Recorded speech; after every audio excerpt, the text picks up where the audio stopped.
J'ai revu les films 28 jours plus tard et 28 semaines plus tard, pour me préparer à aller voir le prochain opus 28 ans plus tard. Je les avais déjà vus à leur sortie et au moins une fois de plus par la suite. Les deux sont vraiment de bons films, vraiment prenants. Étrangement, j'ai été moins emballé aujourd'hui, peut-être parce que je connaissais déjà l'intrigue. Pour 28 jours plus tard, un homme se réveille dans un hôpital et découvre qu'un virus a décimé quasiment toute la population. La première partie est parfaite, que ce soit la découverte du monde post-apocalyptique, la mélancolie, la dépression, la psychologie des personnages, la folie, ce style road movie, la critique capitaliste. La seconde partie est beaucoup plus cliché, incohérente et avec une fin bien trop gentille. Ça manquait de trash et c'était bien trop convenu. C'est un film qui s'est inspiré d'œuvres mais qui a surtout inspiré lui-même beaucoup d'autres œuvres sorties après. On sent ce côté classique, que ce soit par rapport au film de Romero ou autres, ou même à des romans, etc.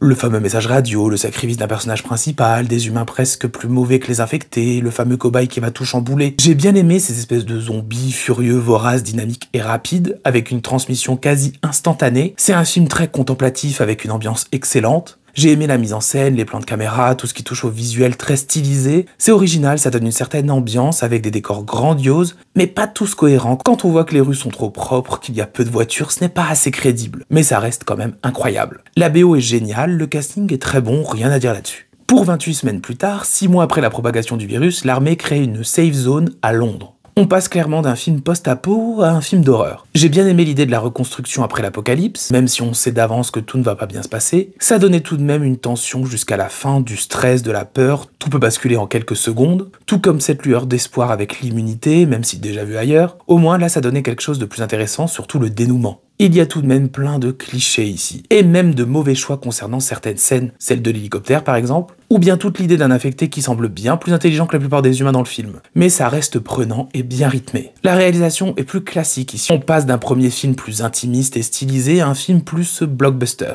C'est pas mal, plutôt correctement filmé, avec quelques idées concernant les lumières et quelques plans magnifiques. Ça fait très horreur pour le coup. Excellente BO encore une fois, et le casting est plutôt bon.